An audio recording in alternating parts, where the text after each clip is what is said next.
Hey folks, this is Kalani. There are a lot of updates to talk about this week. We have our first look, the new affixes coming in Season 2 Mythic Plus. There are quite a few class changes with lots of tier set changes to look at. We have new dragon riding customizations to earn. There are some changes to how the Great Vault is going to work. There's another chance to earn some rare trading card game mounts, and there's a huge time walking event that can give you some crazy gear rewards. So let's break it all down and see how things are changing for World of Warcraft this week. Now before we jump in, be sure to hit up that like button and subscribe so you never miss another video. Let's kick things off with class changes. A lot of these are going to be tier set changes for the new season. I know the tier sets changed quite a bit for Season 1 of Dragonflight before they were finalized, and this time around they're going to be more complicated with how they interact with talents and rotations, so I would expect to see a lot of iteration on tier sets specifically. With that in mind, we're not going to spend too long on tier set changes because they're probably going to change quite rapidly and quite often as the PTR cycle unfolds. So, Frost Death Knights had both their 2 set and their 4 set bonuses redesigned from the early preview. The set bonuses now focus on increasing the damage and effectiveness of Frostworm's Fury, including a 25% bonus to crit damage on the 4 set. Unholy will see the exact same treatment. Both the 2 set and the 4 set bonuses are being redesigned, and they focus on a big mastery buff, with the 4 set letting you ramp it up faster with access to another mastery buff on top. Moving on to the Demon Hunters, Havoc's 2 set and 4 set bonuses have been adjusted. Both of them have been buffed. The 2 set will require less Fury spent to activate, and then the 4 set will increase the damage of I-Beam by 15% up from 12%. The Druids are up next, and we have even more changes for balance this week. The dev notes at the top say they're working on damage composition and resource generation, including trying to make Balanced Druid a bit more mobile, bringing Stellar Flare back up so it's good in low target scenarios, and nerfing Rattle the Stars to bring it back in line. So we got a 10% damage increase for Wrath. Stellar Flare was buffed in both damage and astral power generation. Shooting Stars was nerfed. Solar the Forest was nerfed quite considerably. Galdrin's damage was reduced, Rattle the Stars duration and damage bonus were both nerfed, and then there's also some adjustments for the 2 set and 4 set for balance, but both are actually minor buffs by the looks of things. Resto Druids will also see some adjustments to their set bonuses, but instead of small buffs, these ones are going to be small nerfs. 12% increase down from 15% on the 2 set, with the regrowth portion nerfed even more, and then the 4 set was knocked down to a 30% bonus down from 40%.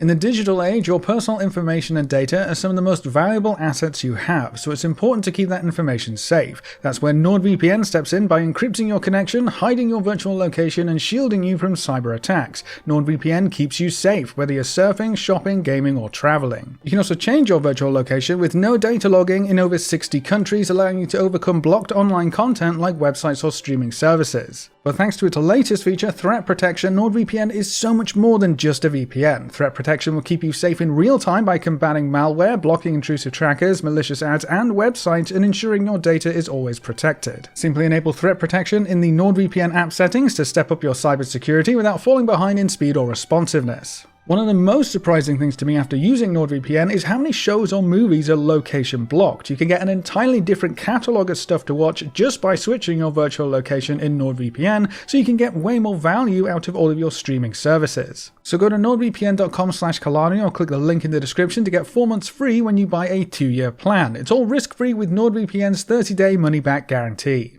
Now getting back to the video, hunters have a very quick change for survival. Lunge's wildfire bomb reduction only works with a 2-handed weapon, so we're stuck with spears, I'm afraid. For the mages, the Arcane 4 set has been redesigned to a stacking buff after Arcane Surge expires with a mana regen boost. The monks are also seeing set changes. The Mistweaver 2 set is getting nerfed down to 3% mana over 3 seconds, down from 5% mana over 5 seconds, and then the Windwalker 2 set is being redesigned to turn Rising Sun Kick into an AoE and increase its damage done. Moving on to the Paladins, we got a big buff to Seal of the Crusader damage that's been increased by 100%. The Protection 4 set is being redesigned to work around Judgment crits and various procs. For Retribution, there are several bug fixes and tooltip updates. Various talents are changing shape to better represent the abilities and how they work, and then the 2 set and 4 set have also been adjusted. Priests look like they're getting new 2-set bonuses across the board, more or less. The 2-set and 4-set bonuses for Discipline have been redesigned around power word shield interactions. The Holy 2-set and 4-set have also been redesigned around Prayer of Mending, with some new interactions to provide more Prayer of Mending buffs and increase the healing of holy words.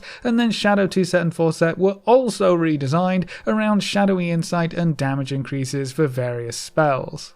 For the Rogues, their Assassination 2-set has been nerfed to increase Crimson Tempest damage by 20% down from 40%, and the 4-set for Outlaw has also been nerfed to a 5% agility bonus down from 7%. Shamans are up next. Deeply rooted elements should be more consistent. For enhancement, Maelstrom weapon damage and healing increases will be separated, and then for Resto, the 2-piece has been buffed up, but the 4-set has been redesigned to give you various healing increasing buffs.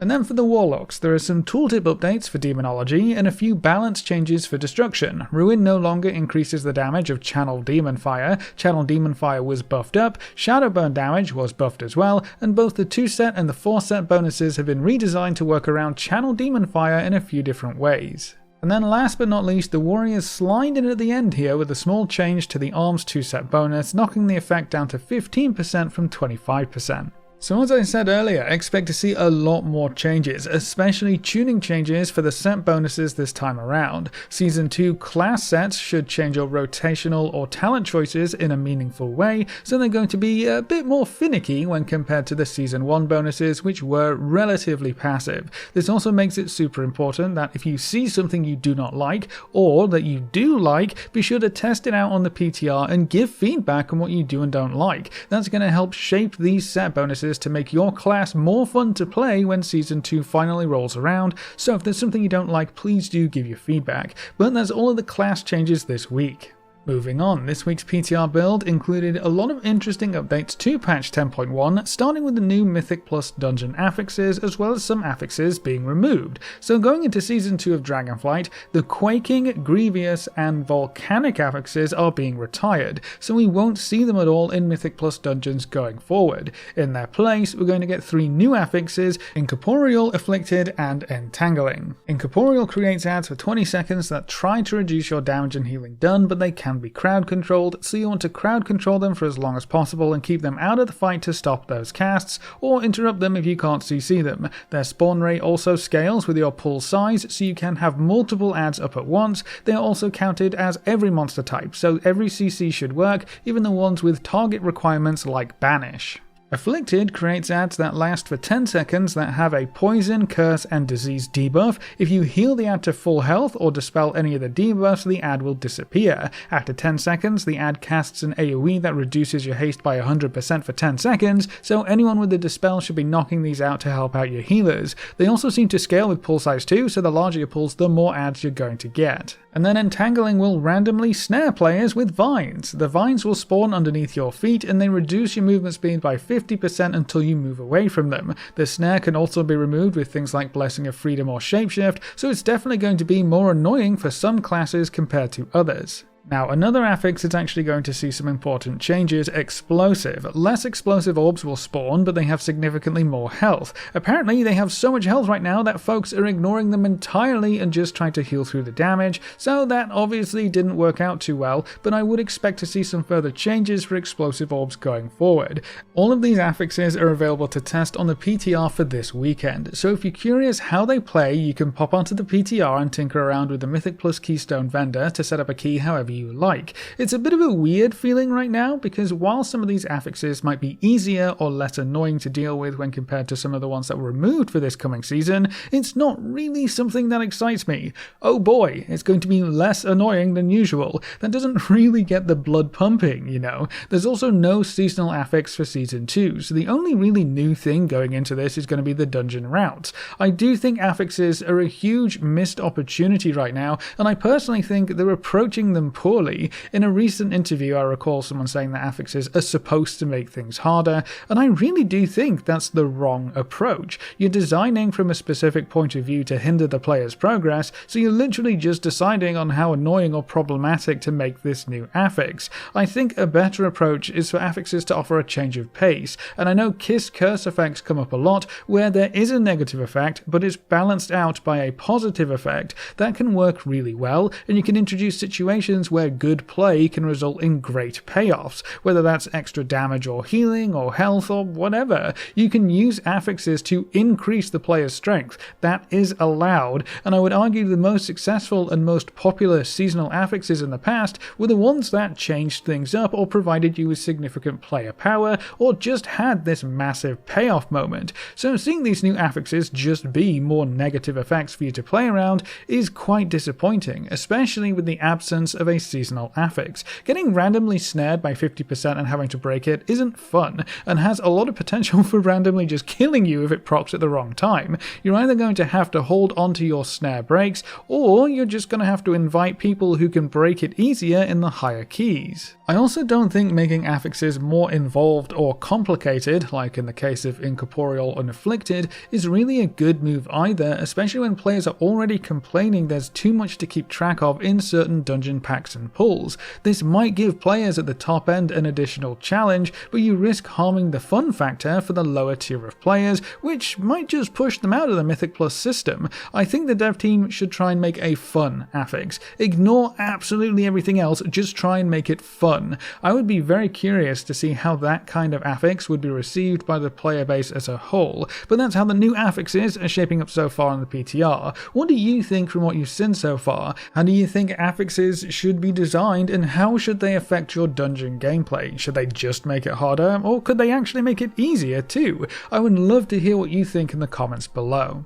Now moving on, another very interesting addition in this week's PTR build is a new full transformation option for the Highland Drake model. This comes from the new raid, which isn't too surprising because there is a dragon boss in the raid with this exact model, so if you're lucky you can walk away with this boss as a mount to ride around on. It's the new Razagath, except this time it's not the end boss of the raid, so hopefully more players will be able to go after this one. I think this model actually looks really cool, and I absolutely love that they're adding in new transformation model options like this. The Razagath one is awesome, and the Gladiator Transmog is probably one of the best looking mounts or options I've seen in the game. It's just a shame that that one is going to be so prestigious that you probably won't see it that often in game. I really wonder if they're going to reduce the requirements on that one or keep it as a mount for so few people. We'll have to wait and see, but I do love the use of the dragon riding customization system like this. You get to show off new and exciting mount options, and I think it works as a great reward for higher tiers of progression. I also think that the Keystone Master achievements should have something like this tied to them instead of the current mount rewards. Even if it's just a part transformation or a new piece of armor or something, even if it isn't a full transmog and change, having a unique transmog option to collect for your dragon riding drakes is really cool, and I'm disappointed that Keystone Master doesn't really reward anything like that just yet. But with more drake transmogs and customizations being included in 10.1, maybe we'll see even more in future patches. While we're on the topic of raid rewards, there has also been a data mined change to the Great Vault raid row requirements. Right now in Season 1, to unlock the Great Vault raid row rewards, you need to kill 2 bosses, 4 bosses, and 6 bosses. That will get you the first, second, and third loot option respectively. Well, it looks like in Season 2, the devs want us to kill just a few more bosses, because every option has had its requirements increased by 1 boss kill. So you'll need 3 boss kills for the first one, 5 kills for the second one, and then 7 boss kills to max out the raid row for the Great Vault. This kinda makes sense. The new raid in 10.1 will have 9 bosses up from the 8 bosses that we see in the Vault of the Incarnate, so they want you to clear at least up to 7 of 9 bosses to earn all available rewards in the raid row. I don't necessarily think the increase was needed, but there are also a whole bunch of other changes coming to how loot works in 10.1, specifically for raiding, so maybe the dev team felt the Great Vault was becoming a bit too rewarding. With that being said, these are data mined changes, and we are still very much in the middle of the 10.1 testing cycle, so everything is still subject to change. Another very cool change this week comes through for the profession window. To start with, the layout has been tidied up, so the optional reagents are down at the bottom. There's a new spark socket that makes it clear that you do need a spark to craft this item, but there are going to be multiple available kinds of sparks in Season 2, so this is where you choose the spark to use to craft your piece of gear, which will dictate the item level of the starting quality. There are various tooltip updates to make it clear which spark has been used to create an item and which optional reagents you can use, but perhaps the most interesting change is the minimal profession window view. Up at the top right there's a new minimize button. If you click that, you'll keep the current recipe along with all of the important bits and pieces, including the expected quality bar, but the actual window is less than half the size of the full professions window. So this will be great if you want to open the auction house or crafting order window or anything else that's big and bulky. You can actually search up at the top to change the recipe in this minimized window too, so you don't have to go back into the big profession window to select a different recipe. So that's a really nice quality of life change, especially for folks with smaller monitors or resolutions. There are actually a lot of changes coming with professions in patch 10.1, but it's quite involved, so we'll make a separate video to go over everything in the near future, so stay tuned for that.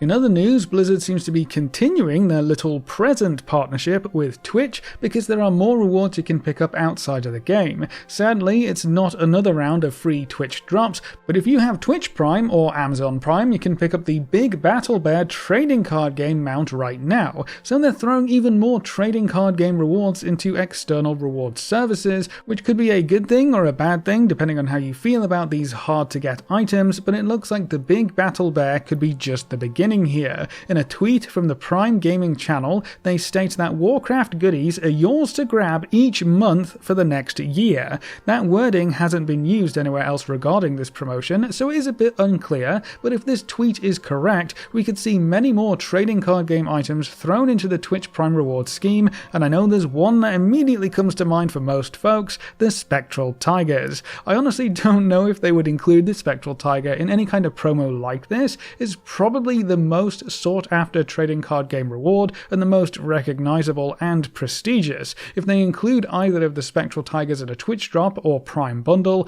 that would probably be the most obtained reward in WoW's history. So I wouldn't get my hopes up if I were you, but they do definitely seem keen on using rare or unobtainable rewards to beef up these promotions. There are a lot of mounts, pets, or even transmogs that fit the bill here, so there is a wide variety of goodies that could be on offer, even if it's not the Spectral Tiger mount.